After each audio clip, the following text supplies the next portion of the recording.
welcome to the Deep Dive. Our mission here, as always, is to take these really complex histories, all this dense research, sometimes competing stories, and just boil it down so you can be genuinely well-informed. Yeah, cutting through the noise. Exactly. And today, wow, we are taking on a huge figure, a foundational figure, really, for Western civilization, one whose existence gets debated a lot, out in the public sphere, but interestingly, not so much in academic circles. That's right. We're talking about the historical authenticity of Jesus of Nazareth. And let's be super clear up front. Yeah. This is a deep dive into history, into historical methods. It's not theology. Right. Not a sermon. Not at all.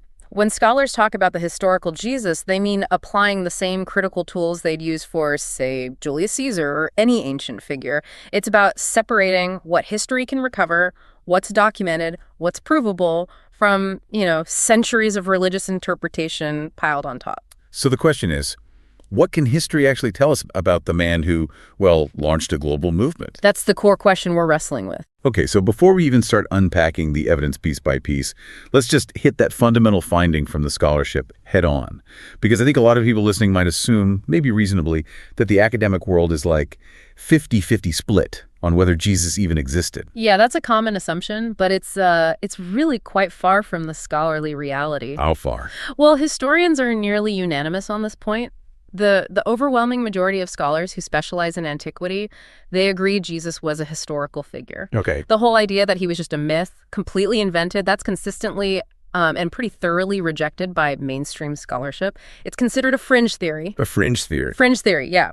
And that consensus is actually so strong, it often surprises people who aren't, deep in this specific academic field. That is a really critical starting point then. Okay, so he existed.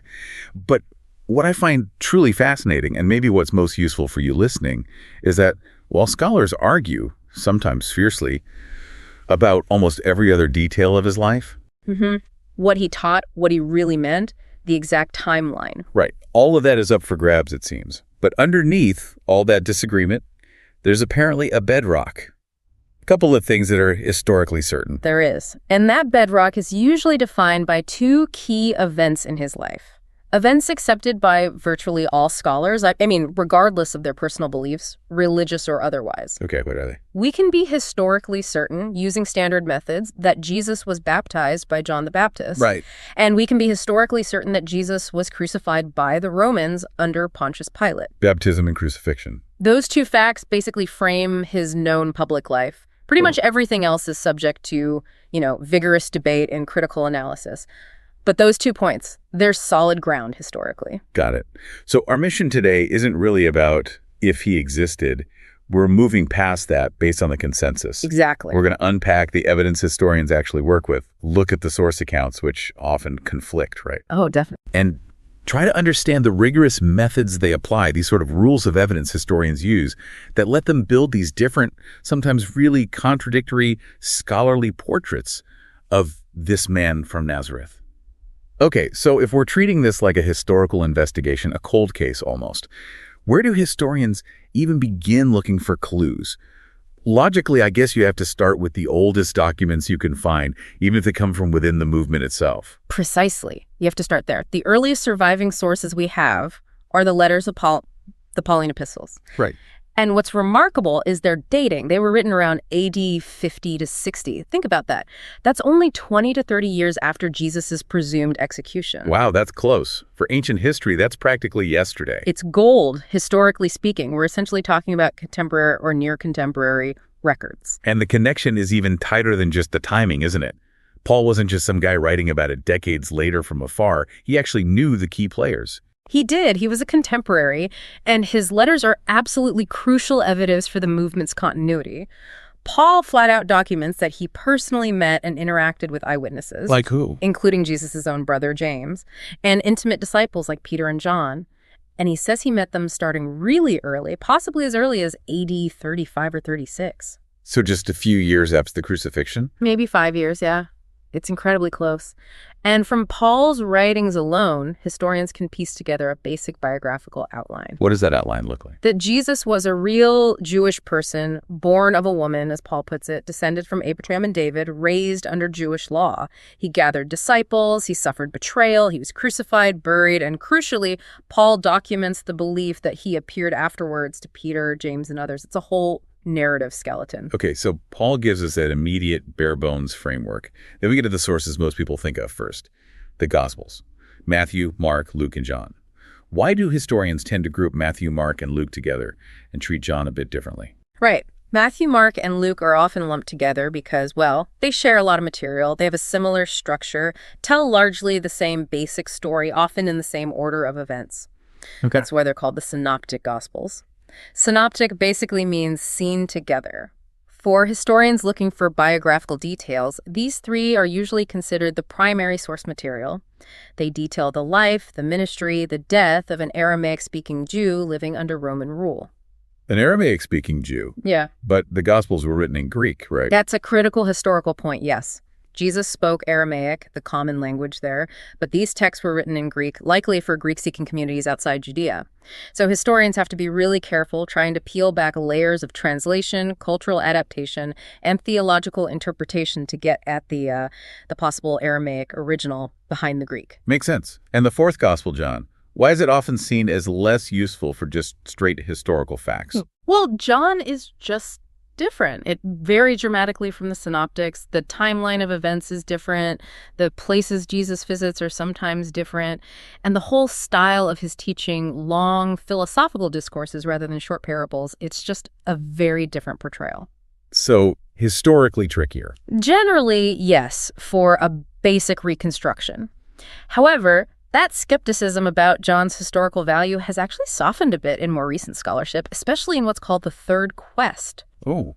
Researchers have found that, counterintuitively, some details in John might actually be more historical accurate than the synoptics. Like what? For instance, John seems to have better geographical knowledge of Jerusalem and its surroundings. Little topographical details sometimes check out better. And perhaps more significantly, John dates the crucifixion before the Passover meal begins, whereas the synoptics place it on the day of the meal. And why does that matter historically? Because John's timing actually fits better with known Jewish law and practice at the time, which would have made a trial and execution on the festival day itself highly problematic, if not impossible.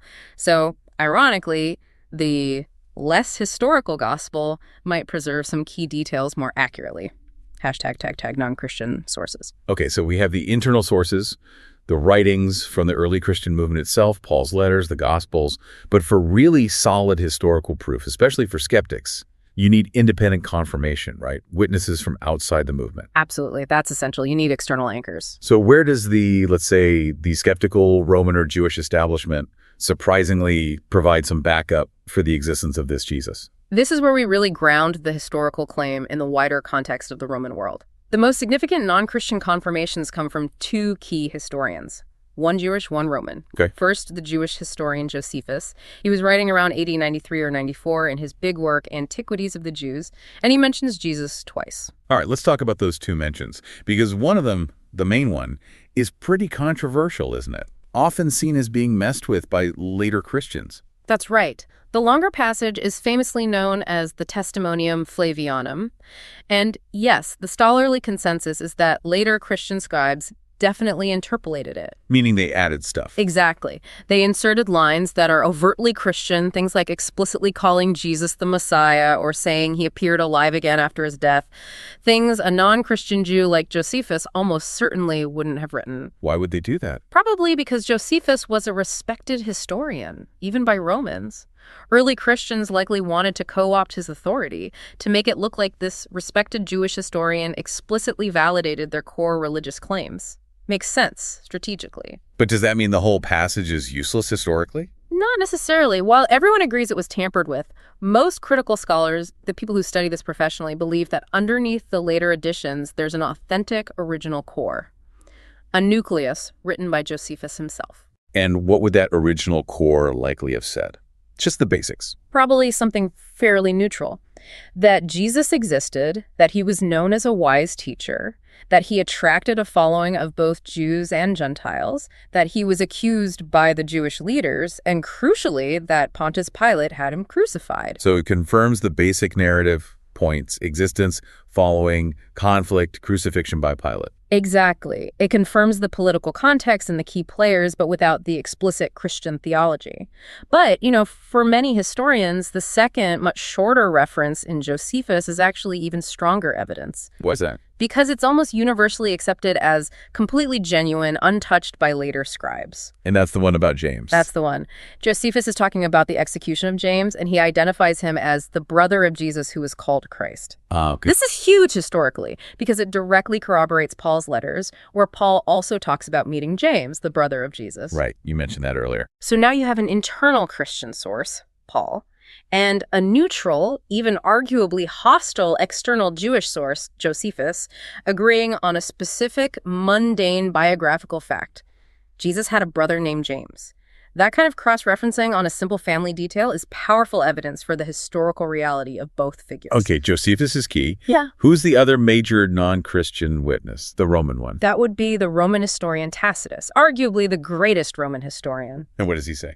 Writing his annals around AD 116, Tacitus describes Emperor Nero scapegoating the Christians in Rome for the Great Fire of AD 64, and in explaining who these Christians were, Tacitus mentions their founder, Christus. Christus, Latin for Christ. Right, and he explicitly states that this Christus suffered the extreme penalty during the reign of Tiberius at the hands of one of our procurators, Pontius Pilatus. Wow, so direct confirmation of the name, the execution, and the official involved Pilate. Exactly. And this passage from Tacitus is widely, almost universally, accepted by historians as powerful, independent, non-Christian evidence for Jesus' existence and execution. What makes scholars so confident about the Tacitus passage? A big part of it is Tacitus's attitude. He was highly contemptuous of Christians. He calls their movement a mischievous superstition, detestable, really negative language. Okay. So the thinking goes, it's extremely unlikely that a later Christian scribe would have fabricated or inserted a passage that not only confirms the embarrassing execution of their founder, but also records the official Roman disdain for their entire religion. Right. Why invent something that makes you look bad? Precisely. The negative tone actually strengthens its claim to authenticity. So Josephus and Tacitus are the big two. Are there any other early mentions outside Christian circles?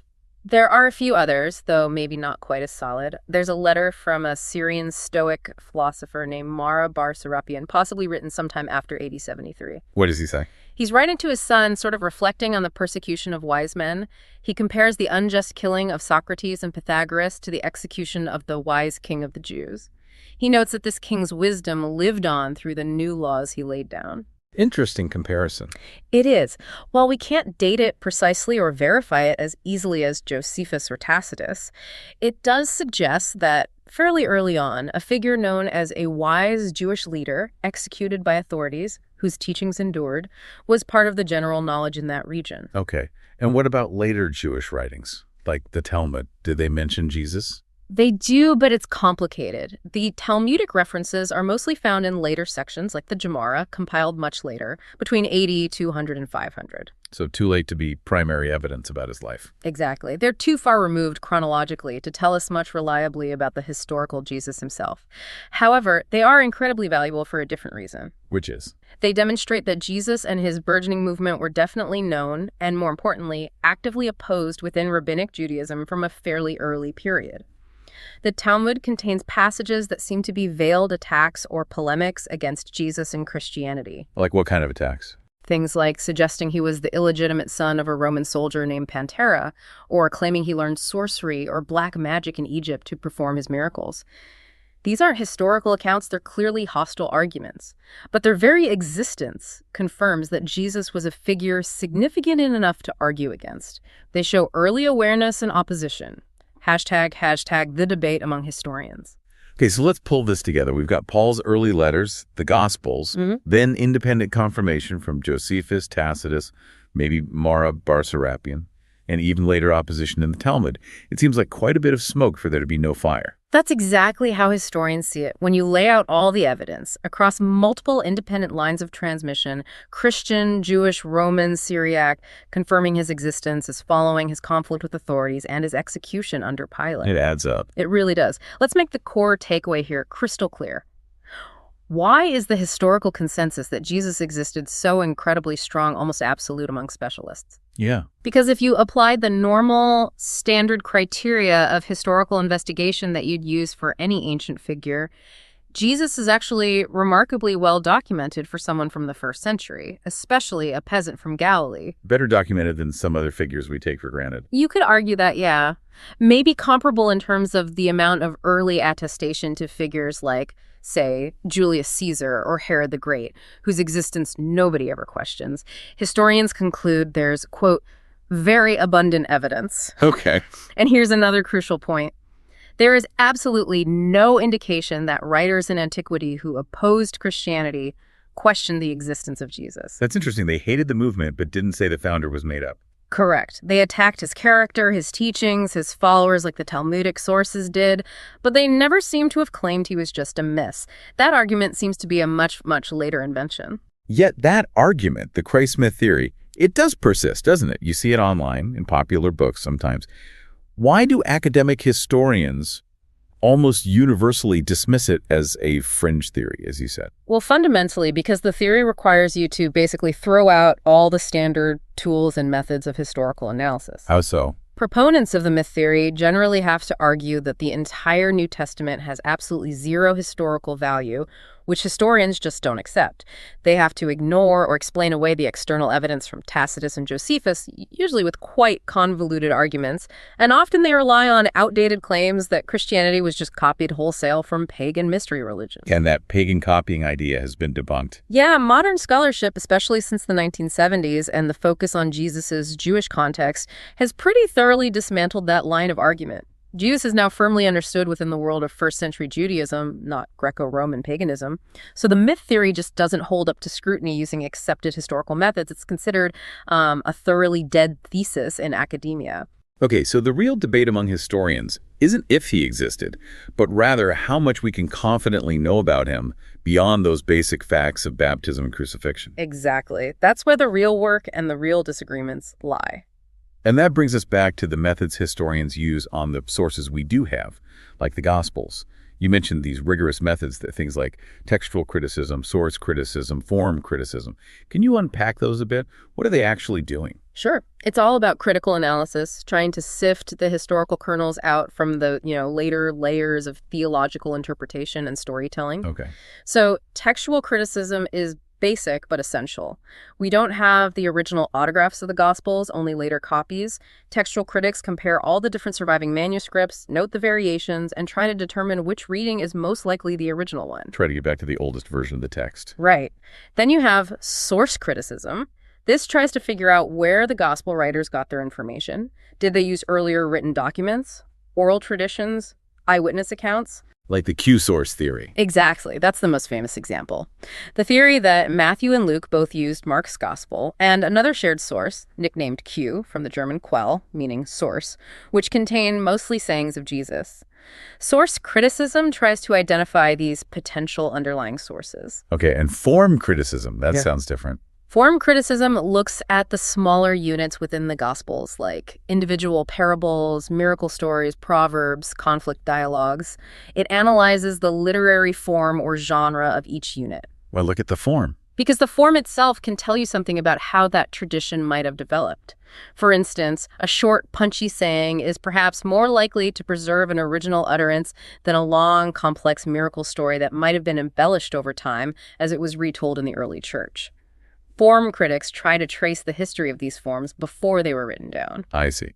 It's like historical archaeology, but for texts, peeling back the layers of tradition, language, and theology. That's a great analogy. Peeling back layers to get down to what is historically probable or plausible about this figure.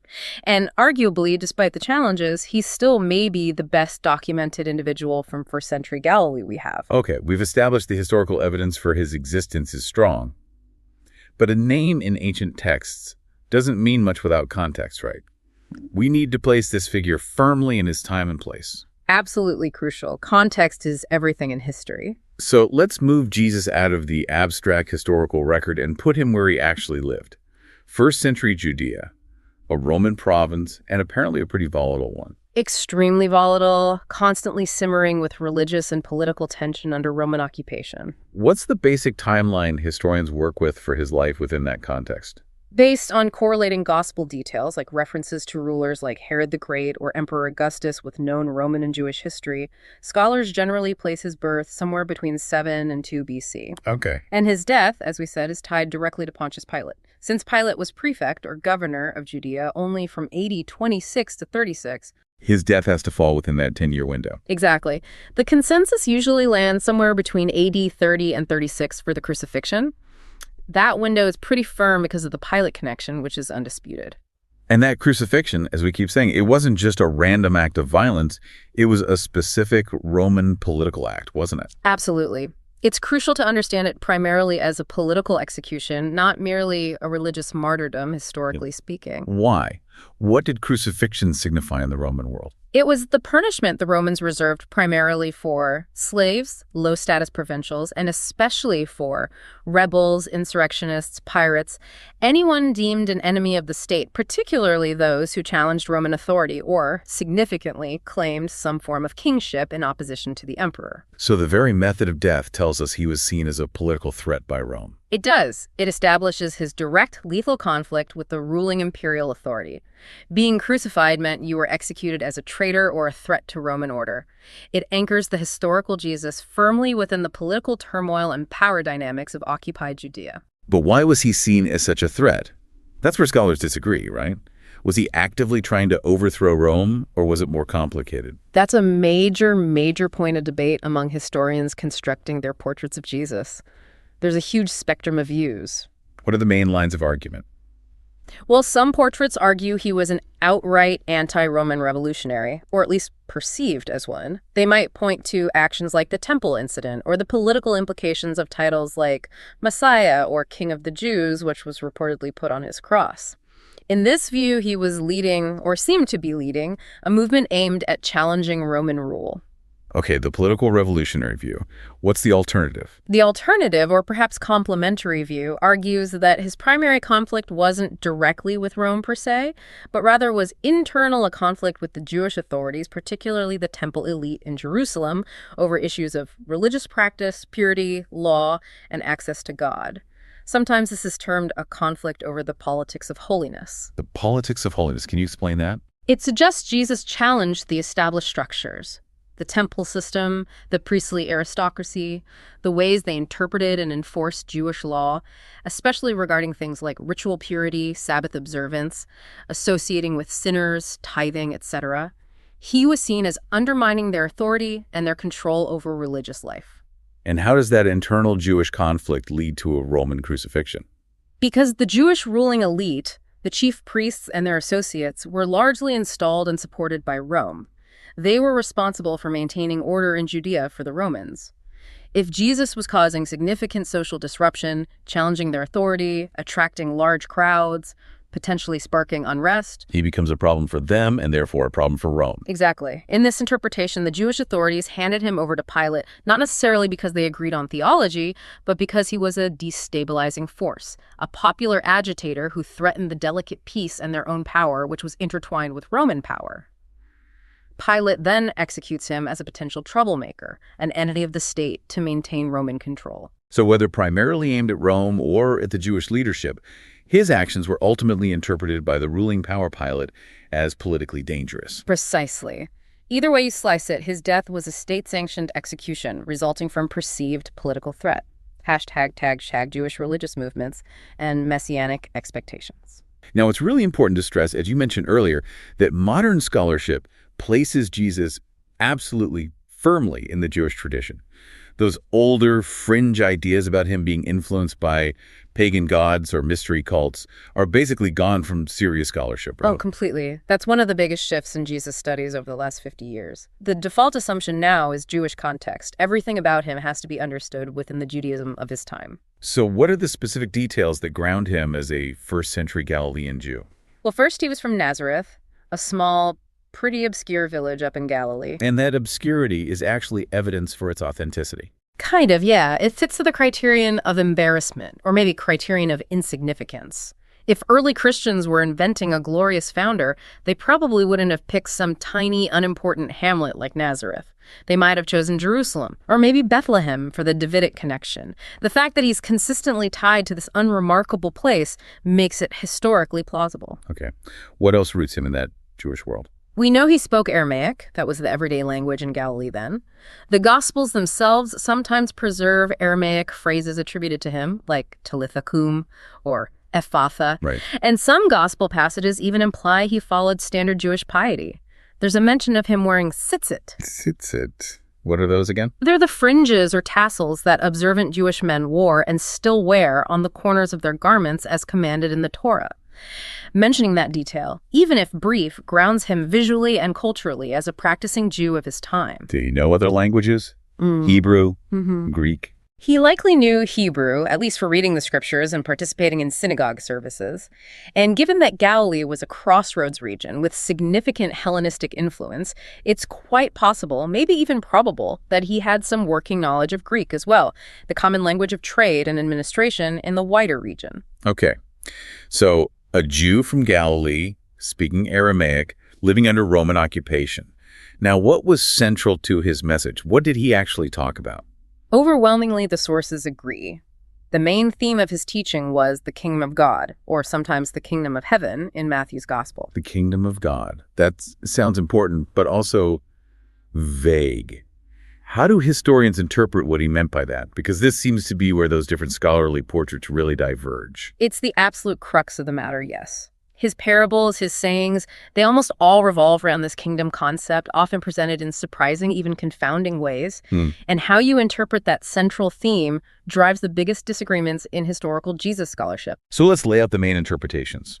What's the first major portrait based on the kingdom teaching? Okay, first you have the apocalyptic prophet model.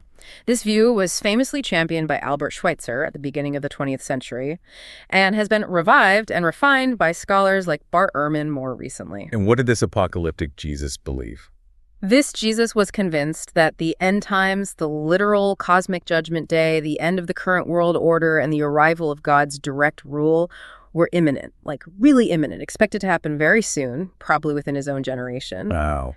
And so his teachings, his radical ethics about forgiveness, non-retaliation, detachment from worldly goods, they were all designed as urgent preparation for this impending cosmic catastrophe and the arrival of God's kingdom.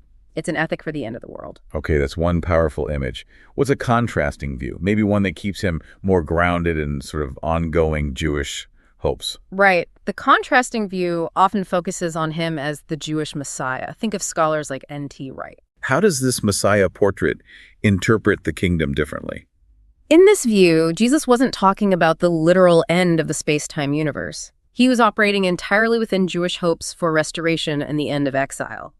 When he spoke of the kingdom of God arriving, he meant that God's promised reign was finally breaking into history through his own work, ending Israel's long period of spiritual exile under foreign domination and internal corruption. So the kingdom is happening now, politically and spiritually, not just in the future, cosmically. Kind of, yes. It's the start of a new era, the Messianic age, where God's covenant promises are being fulfilled. His conflict with the temple authorities then becomes about him claiming to be the one inaugurating this new phase of God's plan for Israel and the world, challenging their interpretation of what God was doing. It's still world-changing, but within a Jewish historical framework, not necessarily predicting cosmic dissolution. Got it. Apocalyptic prophet, Jewish Messiah. What's a third common lens? Maybe less dramatic. A third influential portrait is Jesus as rabbi or sage. Scholars like Bruce Chilton or the late Jacob Neusner have emphasized this. And this Rabbi Jesus, what's his focus? This view sees him primarily as a teacher operating within the Jewish tradition, perhaps a particularly charismatic or insightful one. He's focused on interpreting the Torah, debating points of Jewish law like Sabbath observance or divorce, emphasizing wisdom, ethical living, maybe Jewish patriotism, and seeking to reform or purify certain aspects of Judaism from within. So more of an internal reformer and bleacher than an end-times prophet or a political messiah. Generally, yes. This portrait emphasizes his continuity with other Jewish teachers and movements of the time. These three, apocalyptic prophet, Jewish Messiah, Rabbisage, are probably the foundational scholarly models that most other interpretations build on or react against.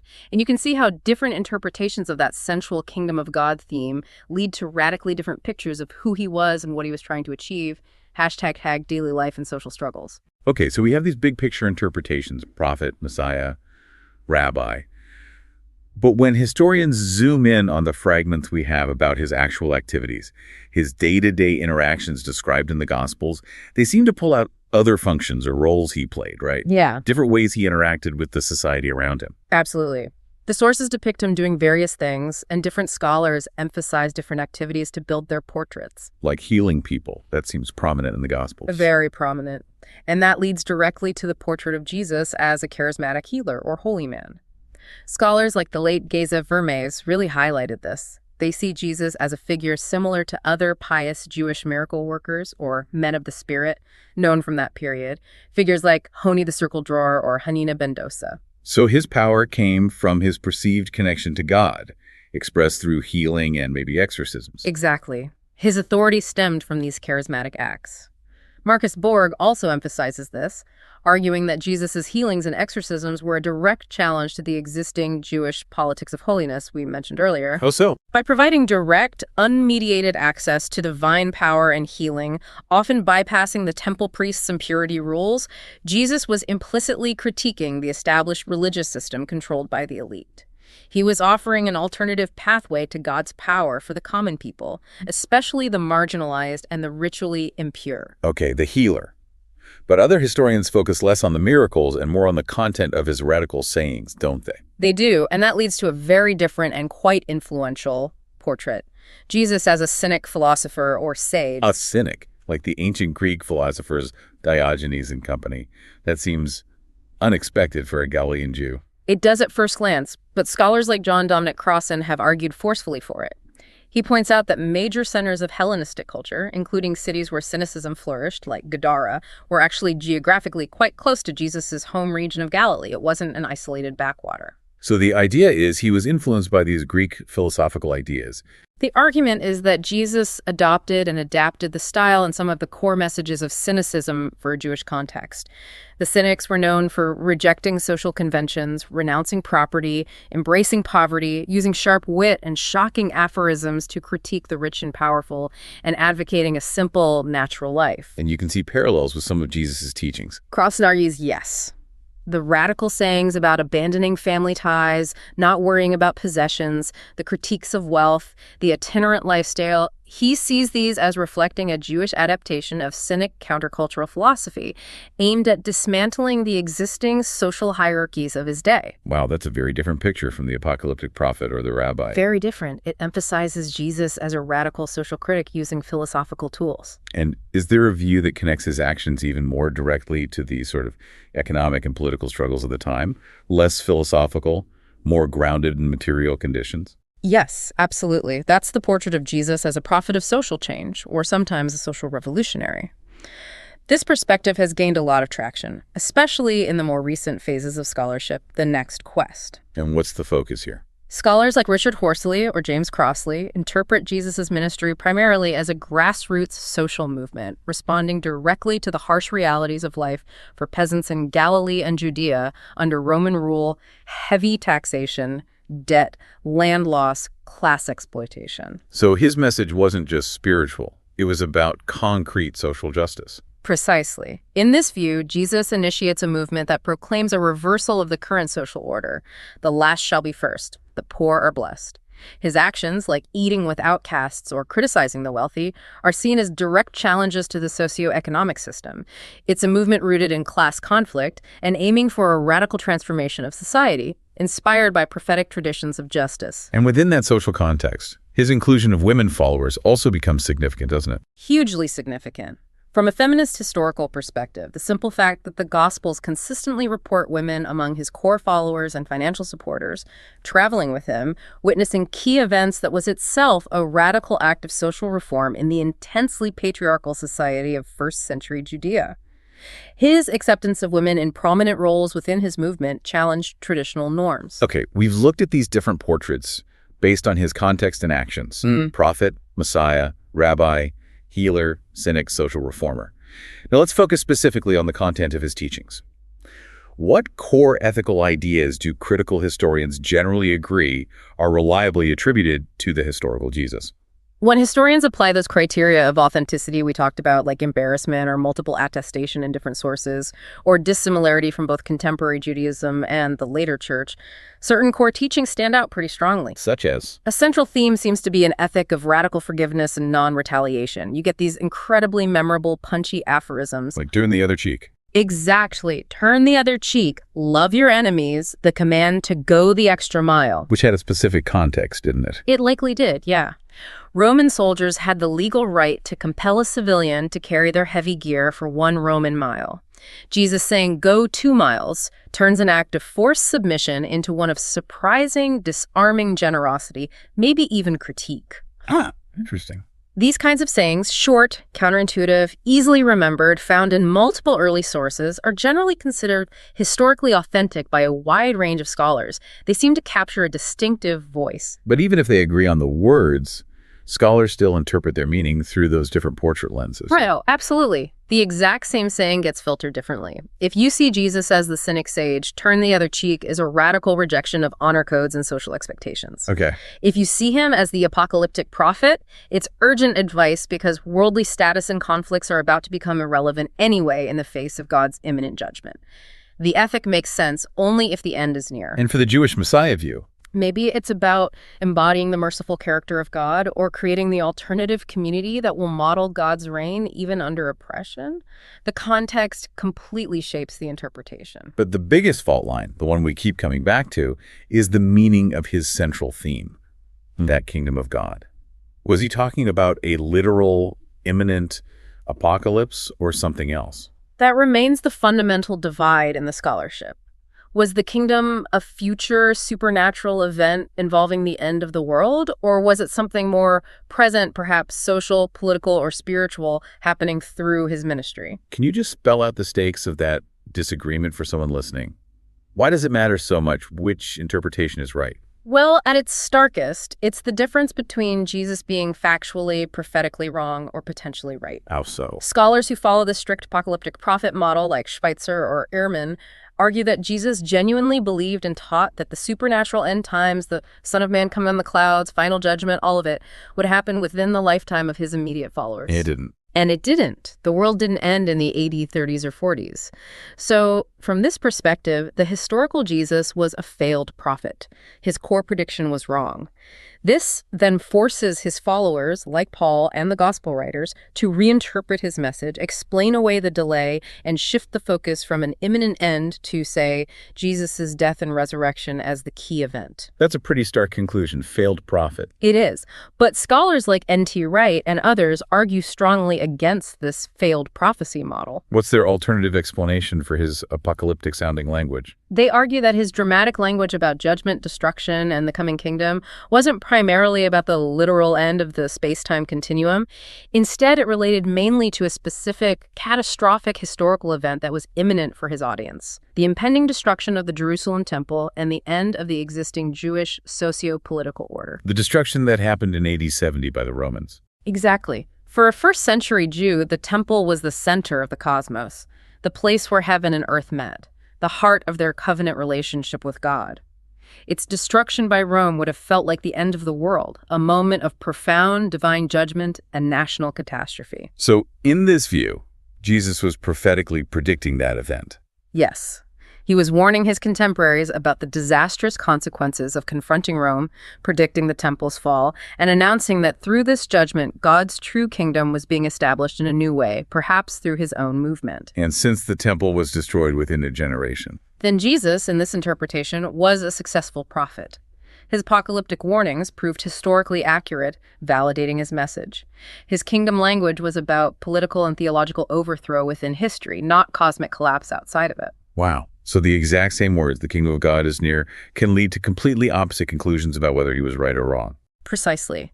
The interpretation you choose fundamentally shapes the entire historical Jesus you end up constructing. It's a pivotal fork in the road for historians. Hashtag followers, and the beginnings of a movement. Okay, regardless of what he was teaching, the simple fact that Christianity exists today is pretty solid proof that he attracted followers, right? He wasn't just talking to himself. Absolutely. The existence of a Jesus movement, disciples who followed him during his life and continued after his death, that's undisputed historically. It's seen as just a natural, necessary consequence of his public activity. You can't have the later movement without an initial group of followers. Is there historical certainty about how that group was structured? The traditional picture is the 12 apostles, right? The tradition of the 12 is very strong, and very early Paul mentions them. The Gospels list them, though the names vary slightly. So most historians accept the basic idea that Jesus likely designated a core group, possibly symbolizing the 12 tribes of Israel, as central to his mission. But confirming the exact names and roles of all 12 is harder. Yeah, nailing down the specifics for each one with historical certainty is difficult. The lists differ, and some figures are pretty shadowy. But the concept of a core group of 12 is generally accepted as historically probable. How does some of the newer scholarship, maybe challenging traditional views, look at the disciples? Well, there are definitely contrasting perspectives that question that neat hierarchical model of the 12. Like Crossan's Cynic view. Exactly. If you see Jesus as a cynic-like sage preaching radical egalitarianism, as Crossan does, then the idea of him appointing a fixed group of 12 male leaders seems contradictory.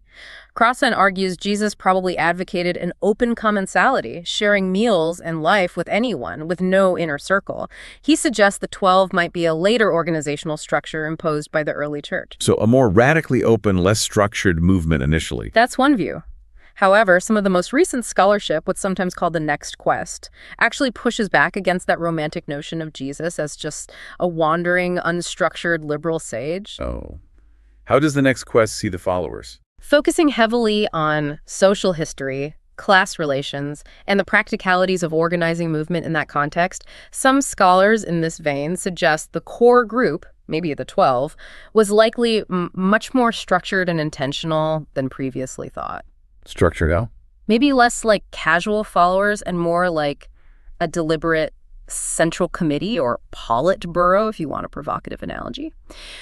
A leadership team chosen to organize the movement, manage resources, and perhaps plan for a future political or religious establishment after the expected arrival of the kingdom.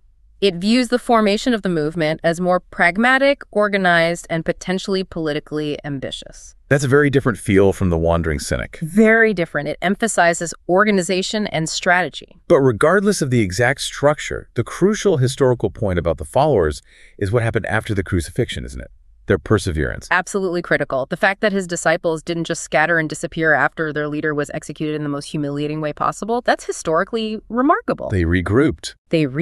They continued his mission, they faced persecution themselves, and they spread the message. That continuity is widely accepted as historical fact. Paul's letters are direct evidence of this vibrant, ongoing movement just years later. For historians, this perseverance is powerful proof that something profound happened during Jesus' life, at his death, or maybe after his death, that was compelling enough to overcome the trauma of the crucifixion and launch a new faith. Hashtag conflicts with religious and political authorities. Okay, we've established that nobody gets crucified by the Romans for just being a nice teacher. You have to seriously anger someone powerful. Definitely. Crucifixion was an extreme measure reserved for perceived threats. So where specifically did Jesus cross the line? What actions put him on a collision course with the authorities, both Jewish and Roman? While there were likely multiple points of friction, there's one specific incident involving conflict at the seat of power that is considered a virtual historical certainty by most scholars. Which incident is that? His disruptive action at the temple in Jerusalem, often called the cleansing of the temple. Why is that event considered so historically solid? For several reasons. It's reported in all four Gospels, which suggests it was a widely known tradition. It fits his prophetic style of symbolic action. And most importantly, it provides a clear and compelling motive for the authorities in Jerusalem, specifically the priestly aristocracy, the Sadducees, who managed the temple and its lucrative economy, to want him arrested and eliminated quickly. Because he was directly interfering with their base of power and income. Exactly. By overturning tables of money changers and sellers of sacrificial animals, he wasn't just making a theological point. He was disrupting the temple's financial operations and implicitly challenging the authority of those who ran it. That kind of direct confrontation would almost certainly trigger a swift response from the temple leadership. So that temple incident seems key. But can we break down the nature of his conflicts more broadly? Was the challenge primarily political, religious, or social, or all three? It's almost certainly a mix, and different scholars emphasize different aspects, linking back to their overall portrait of Jesus. Okay, lay out the interpretations. The political challenge. Some scholars argue his actions, particularly the temple incident, were fundamentally a challenge to Roman authority, albeit indirectly, because the high priesthood that controlled the temple was essentially appointed by and collaborated with the Roman governor. So attacking the temple system was, in effect, attacking the local collaborators and thus Rome's power structure in Judea. Makes sense. What about the religious challenge view? This perspective, maybe associated with Marcus Bordigan, sees the conflict as primarily religious or theological. Jesus setting himself against the temple establishment's interpretation of purity, holiness, and access to God, the politics of holiness. He was offering an alternative vision of God's presence and requirements, one that bypassed their control. Okay. And the social challenge. How does that differ? This view, often linked to Crossan or the next quest's focus on social structures, argues the conflict was rooted in social and economic protest. The temple system wasn't just religious, it was the center of the elite's economic power, funded by tithes and offerings that could be burdensome for the poor. Jesus' action was a radical social statement against this exploitative economic structure that benefited the ruling class. And in this view, the Romans executed him because he threatened the social order. Right. The Romans might not have cared about the finer points of Jewish theology, but they cared deeply about maintaining public order and protecting the stability of the local elites they relied on to govern. If Jesus' social critique and actions were stirring up the populace and threatening that stability, Pilate would intervene, likely labeling it sedition. This constant friction really makes you question his relationship with the established Judaism of his day. Was he trying to fix it from the inside, or was he deliberately positioning himself as an outsider, challenging it from the margin? That's another key debate. The rabbi portrait we discussed suggests internal reform. He was like other Jewish teachers debating the law, seeking to purify temple practices, maybe calling Israel back to its prophetic, ethical roots from within the tradition. Okay. But what's the alternative? The marginal Jew? Right. That's the influential, multi-volume work and portrait by John P. Meyer. Meyer argues forcefully that Jesus consciously marginalized himself from the mainstream structures of Jewish society and religion. Oh. He apparently abandoned his presumably respectable trade as a carpenter or builder. He became an itinerant preacher with no fixed home, relying on others for support. He taught with a claim to personal authority, seemingly without formal rabbinic training or ordination. He associated with people considered sinners or ritually impure. Meyer argues these choices deliberately placed him outside, or on the margins of, the established religious and social norms of his time. And that marginal position would naturally lead to conflict with the establishment. Almost inevitably, yes. By operating outside the recognized structures and implicitly challenging their authority, he was bound to clash with the guardians of those structures. This marginal Jew perspective sees his conflict and eventual execution as a direct result of this chosen, liminal social position. All right, let's move now to the climax of the historical narrative, the part we keep circling back to because it's so well attested. The crucifixion. The anchor point. We've established it's historically certain, confirmed independently by Josephus and Tacitus outside the New Testament. But why are historians so incredibly confident about this specific brutal detail?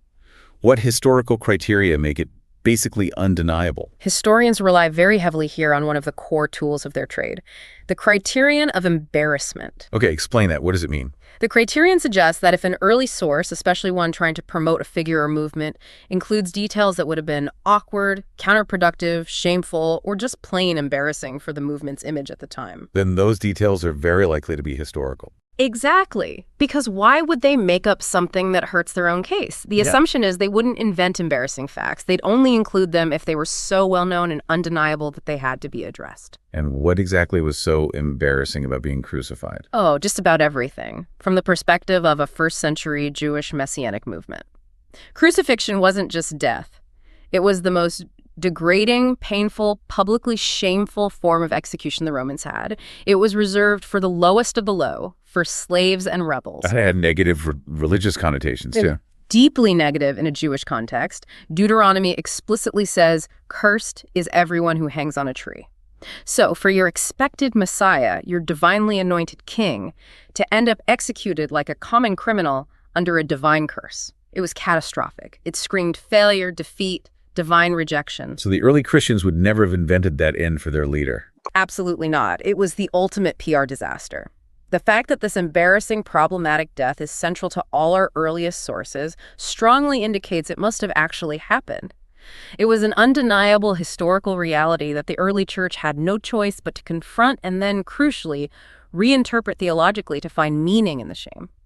And the specific involvement of Pontius Pilate also helps lock this event into actual Roman history, doesn't it?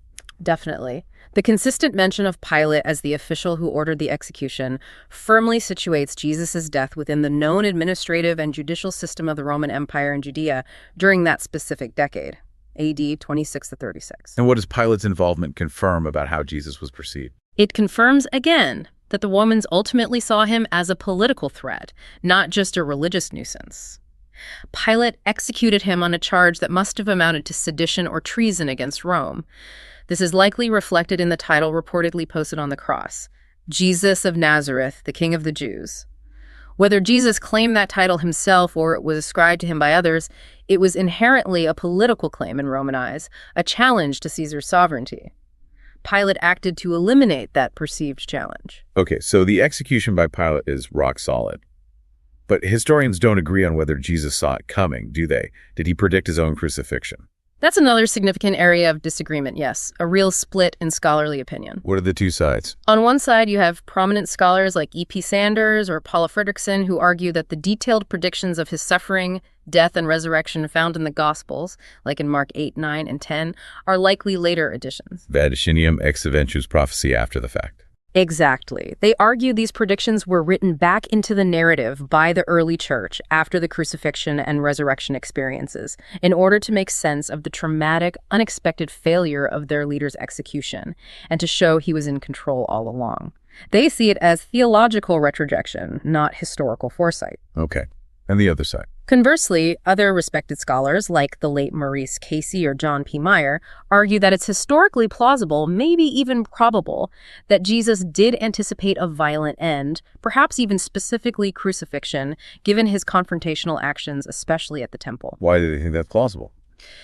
They might argue that anyone challenging the authorities in Jerusalem as directly as Jesus apparently did, especially during a volatile period like Passover, would know they were risking execution by the Romans.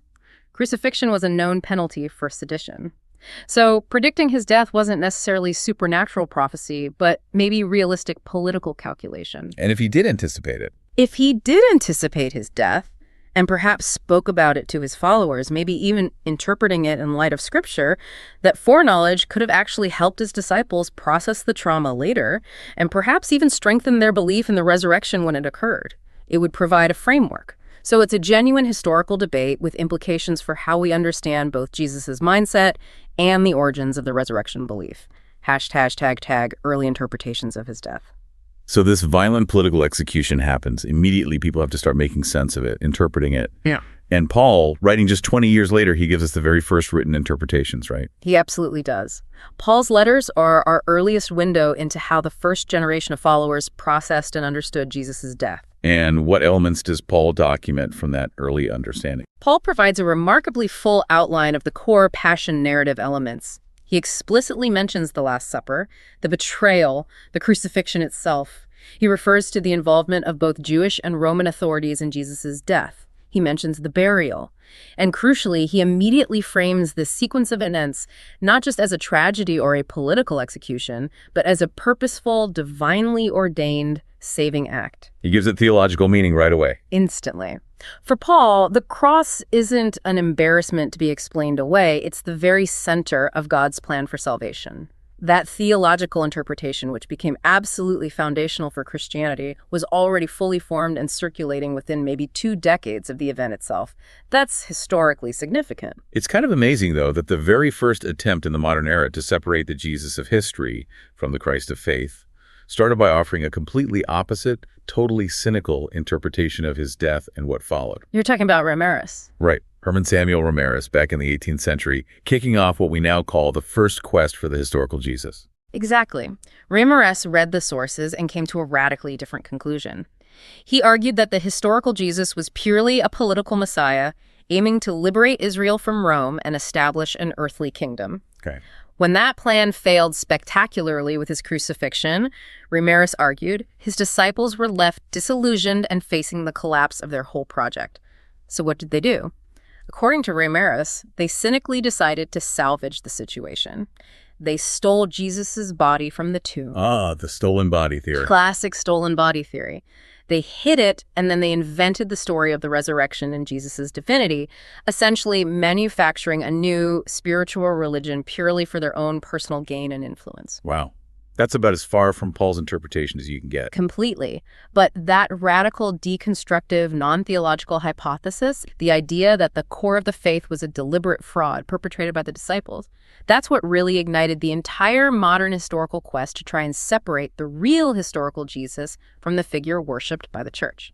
Reimarus threw down the gauntlet. But regardless of how people interpreted it as divine plan or cynical fraud, historians seem to agree that the death itself must have been an event of enormous impact to generate such intense reactions and ultimately lead to a global movement. It simply must have been. The scale of the outcome demands a significant cause. As one prominent historical argument puts it, if you try to remove Jesus' life and death from the equation, the origin of the faith of the early Christians remains a perplexing mystery. Something powerful had to happen. And the fact that his core group didn't just dissolve but continued his work and faced persecution themselves immediately after his death, that reinforces the significance. Absolutely. The continuity of the movement through the trauma of the crucifixion, the fact that they regrouped and carried on, facing beatings, imprisonment, even death themselves, as documented in Acts and Paul's letters that strongly suggest the events surrounding Jesus' life and death, left an indelible motivating mark on them. #tag the rise of resurrection stories. Okay, so the crucifixion happens, it's interpreted, and the movement continues. But the ultimate historical legacy of that death is, undeniably, the belief that followed it, the belief in the resurrection. What can historians actually say, using historical methods, about the basis for those resurrection accounts? This is where historians have to draw a very careful line. Historical method can analyze events within the natural world, evidence that can be empirically examined. It can document beliefs, testimonies, social movements, but it cannot, by its very nature, verify or falsify a supernatural event like a resurrection from the dead. So historians can study the belief in the resurrection, but not the resurrection itself. Precisely. We can analyze the historical data surrounding the emergence of that belief. For instance, the fact of the burial is often considered a possibly historical element by many scholars. The passion narratives in the Gospels consistently include it, and Paul mentions it. This suggests the basic sequence, crucifixion, death, burial, is likely historically reliable. Okay, the burial might be historical. What about the empty tomb? The empty tomb tradition is early and persistent, but historically more debated. Some scholars accept it as probable, perhaps using the criterion of embarrassment. Why invent women as the first witnesses, whose testimony wasn't legally valued? Others see it as a later legendary development. Historical consensus is harder to find there. So where does the evidence shift from potentially verifiable physical events, like burial, to documented beliefs and experiences? It shifts very clearly with the accounts of postmortem appearances. This is where Paul, once again, becomes absolutely indispensable as our earliest source. Because he lists specific appearances just 20 years after the fact. Exactly. In that famous passage in 1 Corinthians 15, written around AD 55, Paul rattles off a list of people he says saw the risen Jesus. He says Jesus appeared first to Peter, Cephas, then to the 12, then to more than 500 brothers and sisters at one time, many of whom Paul says are still alive and could be consulted, then to James, Jesus' brother, then to all the apostles, and finally, Paul says, he appeared also to him. That's an incredibly specific and early list of claimed experiences. It's gold dust for historians studying the origins of the resurrection belief. It shows that the conviction that Jesus had appeared alive after his crucifixion wasn't some vague rumor that developed decades later. It was specific, structured, widespread, and foundational to the movement literally from the beginning, circulating within less than 2 decades of the crucifixion itself. So, for most critical historians, the historical explanation for the explosion of the early church lies in the power of that belief, the shared conviction among the earliest followers that they had encountered the risen Jesus, regardless of what objectively happened. That is generally the standard historical conclusion, yes. The movement's rapid growth and its core message are best explained historically by a powerful, transformative, and immediate conviction among key followers that Jesus had appeared to them post-mortem. Historians analyze the belief and its effects without making a judgment on the ontological nature of the appearances themselves. Were they visions, grief hallucinations, objective events? But it's important to note that not all scholars stop there, right? Some argue for the historical resurrection itself. That's true. You have scholars, most notably N.T. Wright, who operate within historical methodology but come to a different conclusion. Wright, often linked to that Jewish Messiah portrait, argues very robustly that the historical evidence, particularly the combination of the empty tomb, which he accepts, and the specific nature of the appearance accounts, which seem different from typical visions, is actually best explained by a literal physical resurrection. He claims alternative explanations like hallucinations or metaphorical interpretations don't adequately account for all the data, especially within a first-century Jewish context. So a spectrum of conclusions even among historians. Definitely. But the mainstream historical approach focuses on documenting and explaining the rise and impact of the belief. And even outside Christian circles, this belief was noted very early on, wasn't it? Back to Josephus. Potentially, yes. That brings us back to the Testimonium Flavianum debate. If the original non-interpolated core of Josephus's passage mentioned not only Jesus' crucifixion, but also the claim by his followers that he had appeared alive again, which many scholars think is plausible Josephus might have neutrally reported then that demonstrates just how quickly this astonishing resurrection belief became part of the public discourse, something a non-Christian historian felt obliged to mention less than 60 years after the fact. It shows the belief was out there and widely known very early. So the movement survives the crucifixion, powered by this resurrection belief, and begins to spread. The historical legacy of this obscure Galilean Jew is ultimately this world-changing religion.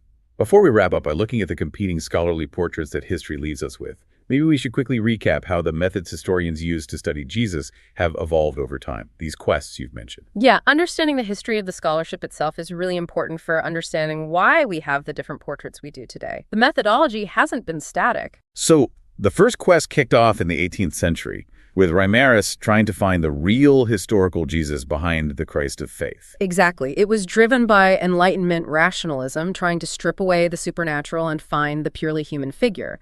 It produced various portraits, Jesus as a moral teacher, a failed political rebel, but it famously crashed and burned, according to Albert Schweitzer in his landmark 1906 book. Schweitzer's critique was devastating, wasn't it? It was. Schweitzer argued that the 19th century liberal scholars involved in the first quest hadn't found the historical Jesus at all. They had merely looked down the long well of history and seen their own reflection, an idealized 19th century European liberal, rational, moral teacher. Schweitzer argued the real Jesus was something far stranger and more alien to them. A thoroughly Jewish apocalyptic prophet obsessed with the imminent end of the world. And Schweitzer's critique basically shut down the historical quest for decades. Largely, yes. There was a period often called the No Quest, where scholars were very pessimistic about recovering much historically. But then things picked up again, leading eventually to the third quest. When did that start, and what was different about it? The third quest really took off in the 1980s and continues to be influential. It was different in several key ways. It became much more international and interdisciplinary. Crucially, it integrated insights from archaeology and social sciences to get a much richer picture of what life was actually like in first-century Galilee and Judea. And it had a different view of the sources. Yes, generally a renewed, though still critical, confidence in the potential historical value of the Gospels, especially when understood within their Jewish context. The focus shifted away from just finding what was unique about Jesus, the old criterion of dissimilarity, and towards finding what was plausible for a Jew living at that time and place. And this third quest produced many of the main portraits we've discussed. Exactly. The renewed apocalyptic prophet, Ermin, the Jewish Messiah, right? The charismatic healer, Worms, Borg, the Cynic sage, Crossan. These are all largely products of the third quest's methodologies and its intense focus on Jesus's Jewishness. Okay, and now you mentioned we might be in the next quest. What characterizes this current phase? How's it shifting the focus again?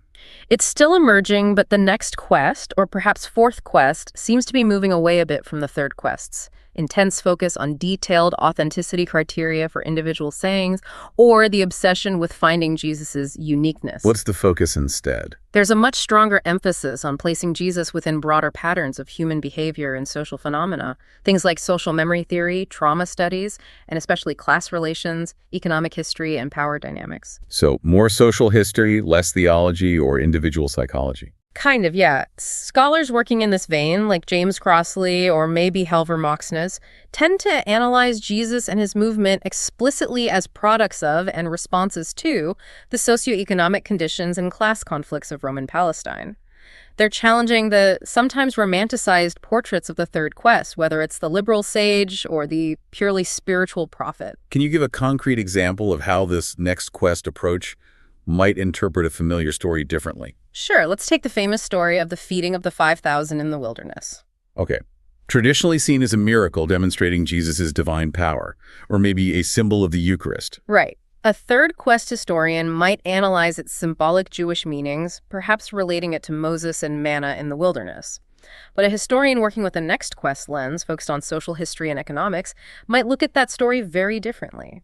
They might strip away the miraculous element and ask, what social practice could this story be remembering or symbolizing? Perhaps they'd interpret it as a powerful memory of radical social redistribution or communal sharing facilitated by Jesus. Sharing food among the poor. Exactly. In a context where peasants often faced hunger and food insecurity due to debt and taxes funneling resources to the elites, an event where Jesus organized or inspired the collective sharing of scarce food among the marginalized masses would have been profoundly countercultural and politically charged. It's an act of creating an alternative economic reality, a direct challenge to the hoarding and inequality perpetuated by the ruling class that controlled the grain supply and land. So it shifts the focus entirely from a supernatural miracle to a revolutionary act of social solidarity and economic protest. Precisely. That's indicative of the kind of analysis emerging from this newer focus on class, power, and social history. Yeah. It gives you a very different texture to the movement. #tag shaping Western thought and culture. So after centuries of these quests, applying all these different methods, focusing on different aspects of the evidence, we aren't left with a single, clear photograph of Jesus. It's more like a kaleidoscope of different images, right? That's a perfect analogy, a kaleidoscope. Because the fundamental takeaway from all this historical work is that there isn't one single, objective, real Jesus that history can definitively recover and everyone agrees on. Why not? We have all this evidence we've been discussing. We have fragments, we have echoes. What these scholarly portraits are, whether it's the apocalyptic prophet, the Cynic philosopher, the Jewish Messiah, they are ultimately models. They are, as one historian aptly put it, modern abstractions and constructs. Meaning they're built by historians. Yes. They are hypotheses assembled by historians from the available, often ambiguous bits and pieces of evidence, inevitably filtered through the specific questions, assumptions, and methodological lenses that particular historian brings to the task. We can't access the real Jesus directly. We can only construct plausible models based on the surviving data. So let's quickly recap the main models, the main scholarly portraits that are currently debated in the field. Okay, the big ones we've touched on. First, the apocalyptic prophet, like Schweitzer-Ehrman, convinced the world was ending imminently, preaching an urgent ethic for the end times. Right. Second, the charismatic healer, or holy man, Burmese, Borg, whose authority came from miraculous deeds and connection to the spirit world, challenging the religious establishment. Okay. Third, the Cynic philosopher, or sage, Crossan, a radical social critic using itinerant lifestyle and shocking sayings to undermine hierarchy and convention. Got it. Fourth, the Jewish Messiah, right, maybe Casey, announcing the end of Israel's exile and the arrival of God's kingdom within history, fulfilling Jewish hopes. Fifth, the prophet of social change, Crossley, leading a grassroots movement focused on justice, economic redistribution, and challenging Roman and elite oppression. Right. And sixth, the rabbi or teacher, Chilton Neusner, operating more within the Jewish tradition, interpreting Torah, debating law, and seeking internal reform. That's quite a range, from end times prophet to social revolutionary to wandering philosopher to traditional rabbi. It's a huge range, and that's just the mainstream scholarly debate. Are there other, maybe less common historical portraits that emerge when applying purely critical methods? Oh, sure. The critical lens, if followed rigorously, sometimes leads down paths that might seem startling or even offensive to traditional views because it has to consider all the data, including hostile interpretations from antiquity. Like what? Well, beyond variations like Ben Witherington's emphasis on Jesus as a wisdom sage or Meyer's detailed marginal Jew, you have historical analyses that take seriously the ancient accusations against him. For instance, some scholars, like Morton Smith, though controversially, explored the possibility of Jesus as a magician based on those early pagan and Jewish polemics claiming his miracles were done through sorcery. Wow. Or even more radically, some have pointed to the passage in Mark's Gospel, Mark 3.21, where Jesus' own family comes to restrain him, saying explicitly, he is out of his mind.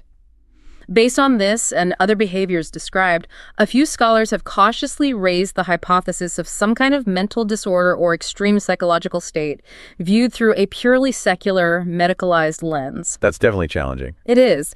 And these aren't necessarily mainstream views, but they illustrate how widely the interpretations can stretch when you commit solely to non-theological, critical historical analysis of the fragmentary and sometimes contradictory evidence. The data can be read in many ways. So this whole deep dive, everything we've discussed, it really comes back to that fundamental distinction you made right at the very beginning, doesn't it? The crucial separation between the historical reconstruction project and theological acceptance. Exactly. They are two different endeavors using different tools and asking different questions. Can you reiterate that difference one last time? The historical quest, using critical methods, tries to get back to the plausible first-century Galilean Jew, the Jesus of history. It asks, what can we reasonably know about this figure using the same analytical tools we'd apply to Emperor Tiberius or Cicero or any other ancient person? It deals in probability, context, source analysis. Okay. And the theological side? The theological acceptance of Jesus as the divine savior, the Christ of faith, operates differently. It's rooted in the post-resurrection conviction and experience of his disciples, interpreted through scripture, developed in tradition, and ultimately embraced through faith. The historian, acting as a historian, can describe the origins and development of that faith, but cannot empirically verify its theological claims. So what's the single most important takeaway, the bottom line, for someone listening who wants to be historically informed about Jesus? I think the core conclusion is twofold. First, the historical probability of Jesus' actual existence is exceptionally high. For an ancient figure, especially one from the lower classes, he is surprisingly well attested in multiple early independent sources. Dismissing his existence requires dismissing standard historical methodology. Okay, he existed. What's the second part? Second, while his existence is certain, almost everything else about him is subject to intense historical debate and interpretation. We can confidently assert the basic framework. He was a Galilean Jew, baptized by John, gathered followers, taught about the kingdom of God, caused a fatal conflict with authorities in Jerusalem, and was crucified under Pontius Pilate.